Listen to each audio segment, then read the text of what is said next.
cozy.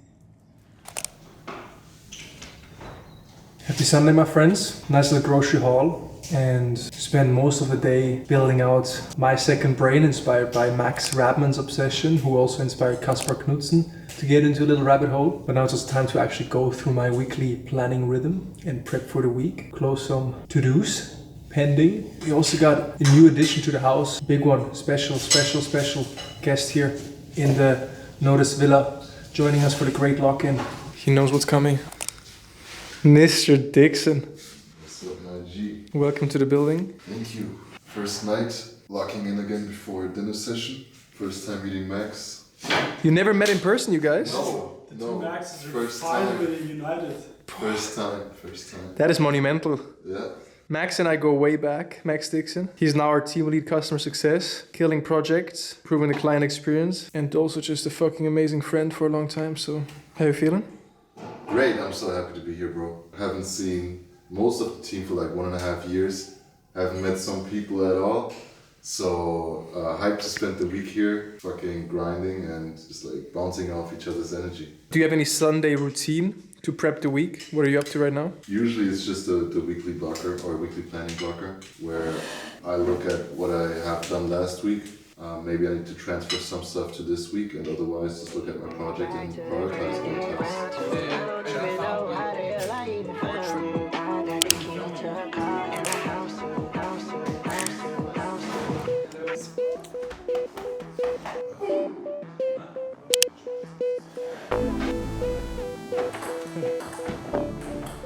What are we doing, Max? Using the tools that were given to us as part of this house. Yeah. Oh! Hast du die gesehen? Chillig spielen. Chillig? Einfach nur spielen. Zelten sich. Das kenne ich nicht. With the content strategist. So I just got back to Bari, booking another big meeting, big demo booked. And for the first time in How Did You Hear About Us, I saw someone write Instagram. And so Bari, he said what he had talked to us before. Yeah, he talked to us like almost a year ago now. And he's been thinking about obviously probably consuming the content. Back then in January, it wasn't the right time. And I said, hey, I saw this video, and it's like, fuck it. Like, he literally said, fuck it. And like, Power of the content ecosystem. We are planting seeds everywhere, getting touch points everywhere. And now even Instagram Reels are getting us potential clients to book a call. That's nice. And we got freaking Luca in the building. We introduced you guys today. An absolute glorious addition to the squad. Yeah, leadership meeting. We're about to have our leadership meeting, bi-weekly leadership sync, and where we go through headlines, so any news updates. We go through the KPIs company-wide, and then some issues to discuss and resolve. You excited, Luca? Very much so. We have mad Instagram momentum for our standards. These snippets from the Paris lecture. One has 8.6 thousand, one 4,000, 7,000. Terminal 5 with an LV duffel and snore and more. Back then tracking slider, now I do suit with a loaf and decal chauffeur. My face on a magazine poster, so I'm outside even when I'm at home. My name got hot like heat on the stove, and my face got baked cause I travel that globe. If I could post up lives with anyone, I wouldn't swap lives with anyone. I ain't drinking Hennessy. Alright guys, quick Tuesday update. Very nice day, very nice rhythm. Published 2 times on LinkedIn today just as an experiment because we just got the news that this famous TikTok influencer, Kabi, I think is his name, right? Yeah, Kabi Lane. He just sold the rights to his AI image for 900 million, which is mad. And so I was like, oh, these are news, and some news you want to be just quick and fast and talking about them on social media. If you want to hop on that trade, get some of that distribution, feeding into it, but also giving your own 2 cents. So I took the news article, the Instagram post, fed it into our tool, Notus Res, recorded 2 long voice notes with my input and how that connects to what we're doing on LinkedIn, what that could mean for employees in the future. And we said, fuck it, I already posted this morning, it's doing well, but let's do another one. And so we published that, it's doing also well, so it's going to be interesting in turn to see how that goes, but also another aha moment of using our own tool to solve our own problems. I've never done it so fast, took me 10 minutes to get it out. In my tone of voice, quick edit, good to go. And then I jumped into a very big sales call with a very big Swiss company, and it went fantastic. Request for proposal. I'm gonna crack that. And now quick lunch break, 15 minutes. What do we have here, Marvin? How long have you been waiting for this? 10 days. What is it? It's a mocha master. So we're about to level up the coffee game in this house. This is to brew filter coffee. Mocha master from one of the most famous brands to do that. But also Langer batch brews. Try a bunch of different beans. Let's see how this goes. Okay, we're letting it run through once. And then we gotta do our first batch brew using beans I brought from Berlin. Simple cinnamon swirl, Christmas edition. I haven't been this nervous in a long time. I think I didn't feel this nervous today during my big sales call, but this is hopefully now a new unlock for some just high quality coffee. Nein, das ist mein Wasserglas. Got first Mocha Master with a special guest, Vanessa. Cheers, my guy. One stick of River Rules. Smells nice. Cinnamon flavor in the air. Very hot. I love my coffee hot. It's nice. Cinnamon comes through. It's interesting. It's not your average coffee. I'm gonna give it a 7.3. There's something that just seems like it's not perfectly brown. What happened? Ranch is written. Give the update. Well, the update is it's been another long ass day. Last week I gave a workshop to a client of ours, a done-for-you client. I think we're currently managing 2 or 3 of their personal brands. And I gave a workshop to their team to inspire their employees to also become more active on LinkedIn. And he sent me an email, a fantastic session, blah, blah, blah. And then I said, thanks, can you send me the recording and let's do another session in a month from now, perhaps? He said, awesome, here's the recording, yeah, let's do that. Then I asked Edda, who is responsible as our notus content strategist to actually manage this client, if she's on top of scheduling the follow-up. She's like, if she can coordinate this. And she said, yeah, I already spoke to him about it and I was going to talk to you about it tomorrow because this client asked Edda if we can make something bigger than just insert client name. So they talked about that a little, and he doesn't think internally they'll need another like done-for-you personal brand, but they might want to invite a broader audience of CEOs and business owners into their circle, which he said could be very large, and show them the value and potentially just bring us a good amount of clients. So second week of March is the plan to check in with David, the main guy of that company, and also gave us huge shout outs in that workshop that I gave. He was praising my team, he was praising me, he was selling personal branding better than I could, to be honest. He was an absolute top G. He's also the big boss of that company. Then we also, I can even say her name now, Vanessa Van Edwards. Oh, right. Right now from TED Talks. You might just be a fan of her content and learning about how to communicate more confidently, how to gain career leverage through effective communication. She's been a client of ours for a good time now, I mean almost a year I think. Yeah. And we helped her just grow and blow up on LinkedIn. She had a lot of followers, but she struggled with having a content system in place that would align with the platform best practices and allow her to distribute content at scale on LinkedIn that sounds like her, that feels like her, but that also works. Because more often than not, we work with CEOs, founders, running businesses, making at least 5 to 10 million per year. That's kind of like our sweet spot. Of course, there's earlier stage and then there's corporates doing billions. And so those folks usually aren't used to creating a lot of content. They kind of have to become creators first. And we help them, I like to call it, to become content founders. It's how I would describe myself. I'm a content founder. I'm playing the content game and I'm leveraging my personal brand to grow my business while also documenting the journey along the way.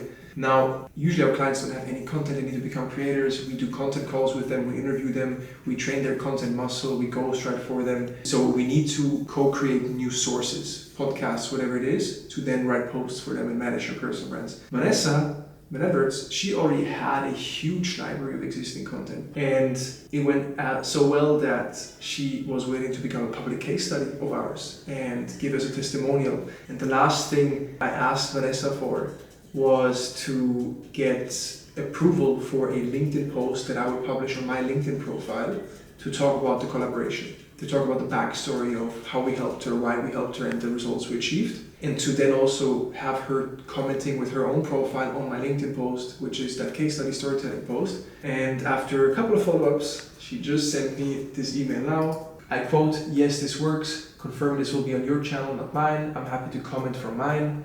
Thank you so much for all the hard work. Appreciate you all." Heart emoji.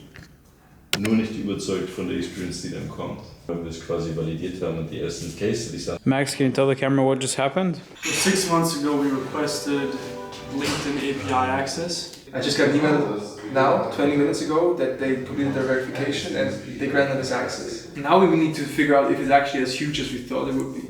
Oh, we can log into the LinkedIn profile now? Yeah. In notus OS? No, like we don't need to create And we can post, directly from notus OS. Oh my Official LinkedIn. We love you, LinkedIn. We love you, LinkedIn.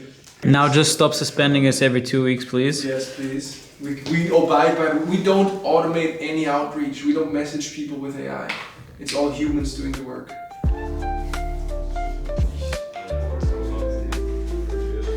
Same meeting, 3 spots in the house. Yeah, I'm gonna start one over there now. I'm gonna onboard another person to notus OS. Who? Luca Maya. No way. Alright guys, about to head to dinner with a mutual friend of Calvin and I.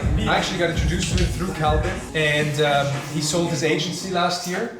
He's based in Lisbon, seems like a cool guy, and so we gotta get dinner and connect a bit. We also launched our first paid brand collab with Riverside. That was a fun update today. Calvin, I saw you got a big W today as well. Got a new client, CEO, founder of a centimillion tech startup, if that makes sense. It's a company that does $85 million a year. They're in the real estate tech space. I'm super pumped about it. What are you gonna deliver? We're doing the CEO's short form content on social. So that'll be exciting. Beautiful, GG bro.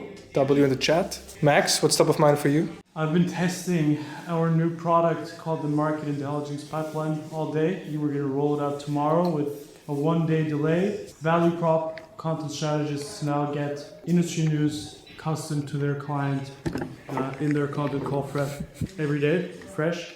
Thanks to some Google grounded search and vector embeddings. And we've been building it for the past 1.5 weeks. So now we're rolling out the MVP. All right, and so left the main camera back with the boys so that they can film or just continue working. And I'm bringing this little Osmo to maybe chat with Calvin a bit. I mean, we had some good convos in the vlog in the past, and there's so much to learn from this guy. But now we're gonna go to Lisbon to get dinner with Sweet.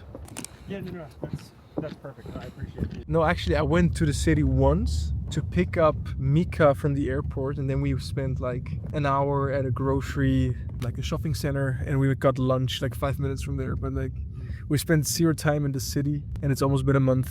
It's a little crazy. Sure. You know, you go to a new country, new city, and you stay in a villa the entire time. But at the same time, that's what the great lock-in is. What we could talk about is maybe the decision-making process that we've used or that we're currently using in our own businesses, as I've made a huge pivot pretty recently with kind of launching effectively a second agency business, and it's been a huge pain in the ass, but at the same time, it's had some massive rewards, which is amazing, and I'm happy to go into that. Simultaneously, you just launched essentially a software company within your agency business. And we were having this great conversation last night about, it feels like we're at this place where we have 100 paths in front of us, and you kind of have to choose very carefully at that which path you want to start walking down, and you have to do it with full conviction to make sure that you actually get to the end of it and get the rewards that you were hoping for. Yeah. That's top of mind for me. Super happy to discuss it, because I know that one thing you're thinking about or thinking about right now is how you structure your offers internally. Yeah. So Marvin has his core agency, which has a done for you personal branding offer on LinkedIn, where they're helping executives build their personal brands through written content primarily. Now he's thinking about launching a second offer, which is a done with you offer. So it's kind of lower ticket, so less expensive for the client, also less input from the notus team. And they're hoping to kind of bridge the gap there in terms of the less input with this new software product they've launched. With Notus, I've started a business, a brand bigger than myself, where I always thought this could be the umbrella that will bring people together who align on their values and interests and want to live that content life and play a similar game as I'm playing, to experience life to the fullest, but also make money and make an impact. So with that, you know, I see Notus as this big moonshot project that I can work on for a very long time, and in a category that I believe will be very important for quite a long time. With that, I start thinking about, well, in 30 years, we'll fucking have different agencies. We'll have venture partnerships with other creators who we've helped monetize their personal brands. We'll have content cafes with podcast studios where you can drink your specialty coffee. We'll have different media formats like Morning Brew with different Notus employees who are podcast hosts like Barstool Sports. Then we have a Content Strategist Academy where we train personal brand managers, and then we'll have our own software that they're actually using to deliver that service. But then the people that can't afford our service, they can just use the software themselves, and they don't need a content strategist if they don't want to. I want to interrupt because I want you to highlight one thing, because this is probably the best lesson that anybody can take from this. Over the last year or two, you had a very important lesson as you were painting the picture of this beautiful universe that you can create under notus. You tried to pursue kind of all of it all at once. 100%. What was the insight or takeaway from that? What happened? What was the original intention, and why didn't it work? Yeah, like when you map it out on a Miro board, it all makes so much sense, right? You have agency, you have academy, you have software, and everything feeds into each other. But the mistake I made is I tried to pursue all of these things at once without having a proper team in place, without having people that can run their own areas of responsibility properly, without actually, having a service that can run without me at the best quality, or even like improve itself without me. That was like peak in 2023 when I saw the vision, we had some momentum, I brought on people, I delegated quickly, and I started kind of just playing with all these opportunities. I created a pitch deck for content cafes, and I started fucking going on to business meetings with cafe owners and gastronomy entrepreneurs. And at the same time, I fucking developed and launched the Content Strategist Academy, or I announced that I would launch it. I filmed the course, but then turns out, well, now I need to go to market. I need an offer. I need to have sales calls. I will have more clients with new problems. Then I delayed the launch. Then there's an agency problem. Turns out I don't have a head of fulfillment. I also need that. Turns out not everyone I brought onto the team is doing what they are supposed to do, or I'm not leading them accordingly. And so, long story short, I spread myself so thin. I confused my team. I also then got fucked over as like the pinnacle of this mess. Yeah. And that was end of 2023, and I started 2024 questioning everything. I almost burned out in January of 2024, and I never knew what burnout could feel like. And all at once I was waking up and my heart was pounding. I was going to sleep and I was thinking about, fuck, will we make it next month? Our costs are too high. I need to make more sales. But here I am worrying about a freelance contract, whether I paid him $5 more or less. I felt that weight of the world, and I had zero joy. And what helped me there, not even, I don't have to go too much into this, but it was just journaling and sticking to the tools I knew would help me navigate reality. And slowly I got out of it. I just had to give it some time. And I redefined my North Star. I acknowledged the mistakes I made. I also realized that I was on a path that I wanted to be on. I just was naive and made a lot of silly mistakes. It's effectively like if you train for a marathon and then you show up on race day, you know what you want to do, you know what the objective is, you know that you're going for 26.2 miles, but if you go out of the gate sprinting, you're just going to completely gas yourself. And then 3 miles in, you're going to be completely shot when your ambition was to go 23 more miles. And so the consequence of that is that you have to pause for way longer than you want to and move way slower than you want to for a certain period of time until you can recoup that energy to then actually finish the 23-mile race. And I think that Marvin had effectively experienced that to almost like the worst degree that you can, where he had sprinted out of the gate, from, call it like, at this point, metaphorically speaking, he was at like mile 2 and he started sprinting. And by the time he hit mile 4, he was completely gassed. And so he just had to start walking for the next 2-3 miles. But now he's made a ton of progress, maybe not in all of the different directions that he wanted to originally, but it's been so much progress, so deep and in primarily one direction, that it's much easier now to pick up the pace a little bit as he's figured out, okay, I still have this distance to go and this is how much energy I have. And you can really calculate that a bit better. So when I was first getting into business and entrepreneurship and starting an agency and working with Marvin back in the day, entrepreneurship was inevitably like this sexy thing because there's this calling to it that I felt, but also there's so much hustle porn and luxury lifestyle that you're given on social media. And people also glamorize long work days on social media, but what is extremely difficult to communicate is just how brutal parts of entrepreneurship are, not because you have to work long hours. That's fine, fuck it. Like, anybody can sit at a desk for 12 hours straight and just grind. But what is extremely difficult is just dealing with other people. You are constantly putting yourself in a position where you're playing chess, like with 20 games at once, all of the key stakeholders and the people that you're working with. And sometimes those games are going really well and you're both happy. And sometimes randomly the other person gets frustrated and you have to try to understand why and make sure that they want to continue playing the game together. And it's very difficult to manage all of those relationships. And then simultaneously, as this is going on, as you have to manage your personal relationships with your employees, your contractors, your stakeholders, also your loved ones, because you're committing such a significant portion of your life to this mission that is extremely difficult to try to communicate to people oftentimes, especially if they just don't get it because they're not in the scene. The second thing that you have to keep in mind is just how fucking vicious this game is. There are so many agencies, so many contractors, so many freelancers on LinkedIn right now looking at Notus's website, copying the copy, copying the services and deliverables, trying to figure out who their clients are, reaching out to them in the DMs. It's like people are actively trying to tear down somebody else's business. In this case, like Marvin's. People do the same thing for some of the things that I'm working on. They just want to copy what we're doing. They don't want to actually provide any value or create anything new. And that is like, it's understandable to a degree because one of the fastest ways to get started is to copy somebody else. But eventually you have to diverge and you have to do something unique that separates you from the crowd.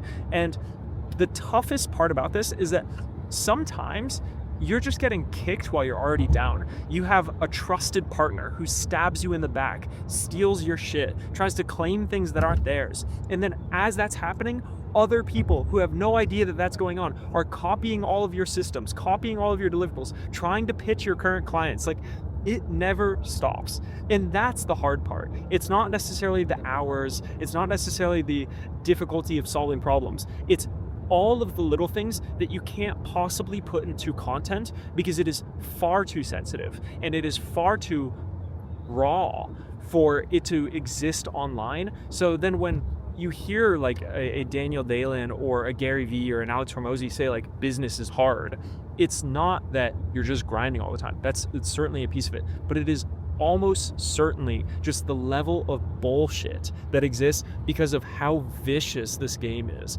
It's dealing constantly with the people that are on your team who at times don't always feel like they're on your team because you have to negotiate with them to win them back over, even though you already won them over once. And that's something that I always tell Marvin and that I'm telling everybody. It's like, I fucking love this kid because when shit was its worst, we never did anything to hurt each other. Like, there were 100 opportunities when we were stressed as hell with the other person and we could have fucked the other person so bad, and neither of us dared do that because there was far too much love and far too much respect for it to go that low. And like, a lot of people don't play that way. So when you find people that do, like, it's been really interesting to see in our relationship that like it could get so bad, it could get so messy, it could get so raw and have so many emotions attached to it, and we could still come back for it because it's like, at least we play by the same values to some degree. If you can find people that you align with on a value basis, and this is where like Naval talks about long-term games with long-term people, like that makes the game doable. And if you don't find that, don't even fucking play. It's just not worth it. You're not gonna have fun. You're gonna burn yourself out. The one thing that I always tell Marvin and that I'm telling everybody is like, I fucking love this kid because when shit was its worst, we never did anything to hurt each other. Fuck, I'm getting goosebumps for you, bro. Like, I was tearing up because it's the truth. Love this kid. Oh man, I love you, bro. Yeah, you gotta protect that shit, guys and girls. Like I said, I think a very challenging piece for me is also like wanting to be liked by people. And the higher the stakes, the more exposure you have, the more clients you serve. You gotta make mistakes. I made so many mistakes in leadership and not like QAing things I should QA, and that's why it's so important to nurture those relationships that you have. And that's why for me loyalty is probably one of the most important things in life and in business. And that's why it's always like you have to pace yourself at times. It's the more momentum you have, the more people want from you, the easier it is to also detach and to kind of lose yourself in the momentum or in fuck the competition, like fuck them. And language matters. Like I saw myself the last 1 or 2 weeks kind of get cocky in my language towards other people, and then it's a joke because I always output with love, but it's like it's an important recalibration for me. I mean, look at so many role models out there. I don't know, it's like it's a zero-sum game for a lot of people, it feels like. The faster you move in anything, like if you think about it like driving a car, if you start picking up speed really quickly, accelerating feels great. Because when you're accelerating, that's when the speed's really hitting you and like you're getting the adrenaline of, oh my God, we're moving so fast. And so like Marvin and the team being in Portugal for a fun straight, this is them accelerating. It feels fucking fantastic. They're on top of the world, just like it would when you're in that McLaren and you're going 100 degrees down the road. But what you also have to realize is that it's in those moments that you actually need to be paying the most attention, because you still need to have control. You need to have control of the vehicle in this case, because it's literally 1, maybe 2 stupid mistakes, and all of a sudden you've spun out, you've crashed, and now how bad the damage is like, it's depending on the circumstances. And so what Marvin's kind of getting at that I think is absolutely right, because I've fucked this up really bad in the past, is like, it's very tempting when you're going fast and things feel bliss to kind of let your hands off the steering wheel a little bit, you know, and that's almost the time where like you need to be paying the most attention, because it's one mistake that doesn't cost you a few $100 anymore. It costs you tens of thousands, or it costs you equity, which is, you know, incalculable over a long enough period of time. Like, yeah, it's that's a really no, actually I think one thing that I would give you as a piece of insight though is that your audience isn't necessarily the personal brand lovers. True. They like Marvin Sanjines, they like entrepreneurship, they like the hustle, they like the travel vlog, the kind of lifestyle you show. That's what's cool, and you got to speak to that a little bit more on YouTube. Yeah. On LinkedIn, personal branding is the shit. That's your bread and butter. That's where you get your clients. On YouTube, if we're thinking about like macro audience growth, like, yeah, it's just a different game. I mean, I think that's where I want to spin out the second channel. Yeah. I think there I can go into deeper business insights, but you let me know, guys. I mean, who are you? Why are you watching? And what would you like to see?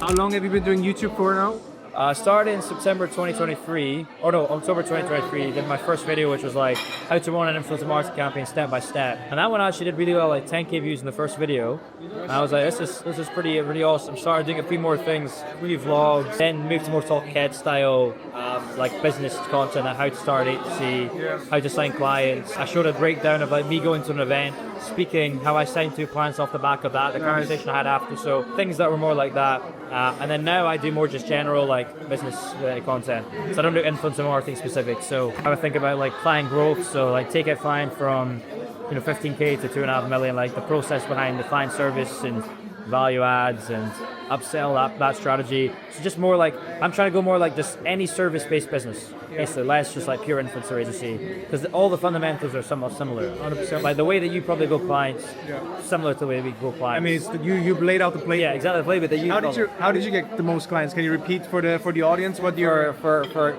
Marvin will like this answer. It is what I call warm outreach on LinkedIn, where we spent a very long time just posting and building on my personal brand on LinkedIn.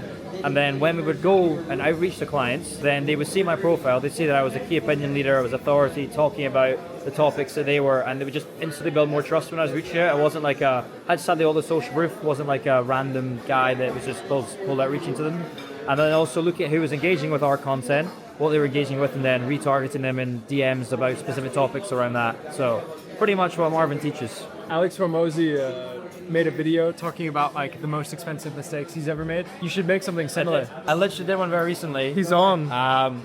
And it was, to be fair, this was just about one specific thing. It was about the finance stuff, because when we went to sell the business, I found out that we were recognizing revenue completely wrong way, that the buyer would want us to recognize revenue. So the way that we were meant to recognize revenue was like, basically when the deliverables were serviced and on completion, we were recognizing revenue like different months. Influencers were invoicing us in months that they hadn't done the work. So maybe did the work in February, did the work. So it was basically on a cash basis, yeah. And then I had to get a bookkeeper and my accountant to basically go back and rework all the finances to make it like compliant with what the buyer would want. That took like 3-4 months and a lot of thought. So if I just got that set up correctly from day one, I was also managing my finance better, because also in the earlier stages I was running the business off of pure vibes, and I wasn't making any decisions off of like where do we actually want to model our growth to.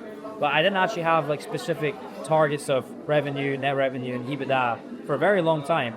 I was just kind of going with vibes. And as soon as I had that in place, you can work it all back, because like, right, I know I want to make this revenue. My average order value is this. My average time to close a client is this. We need to be reaching out to this many clients, there's this much content. Basically just can work the inputs out from that.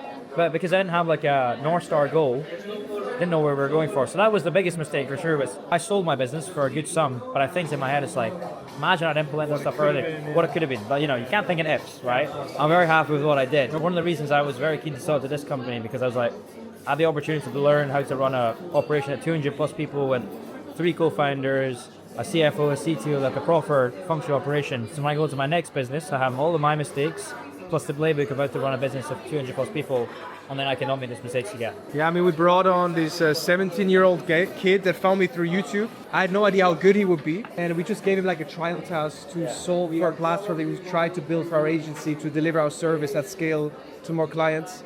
We worked with the development agency, with CTO, which just never worked out. I just gave this 17-year-old kid who had been teaching himself how to code with Flaws Code and Cursor this task, just try it.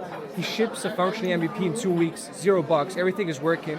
I'm like, what the fuck is going on? Keep going. And now he built us the Notus operating system that we're rolling out to our entire agency fulfillment team now. We're launching this tech-enabled consulting offer, and it's the only LinkedIn content tool that I'm using. And I replaced my own copywriter for my personal brand. So I have a content strategist that does the content calls with me, he prepares the topic, and we sometimes co-write, but it all runs through our tool now. And it's this fucking 70-year-old kid, and his advantage is that he doesn't know any better.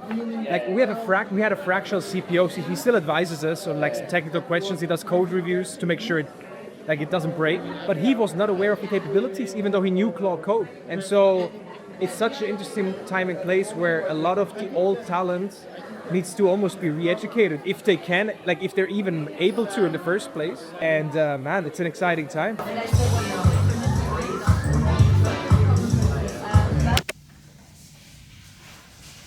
Alright guys, we went live with Vanessa's case study. It's doing very well, already generated the first inbound demos, and she's about to comment with her profile on the post, which will give it another nice boost. And now I'm literally jumping into my content call with Hubert, which takes place once per month. And we published Hubert's vlog on Sunday. It's doing pretty well, not as good as the previous 2 ones, but I'm still happy with the progress so far. And I also published my version of the Hubert vlog for my channel. So lots of motion, let's keep moving.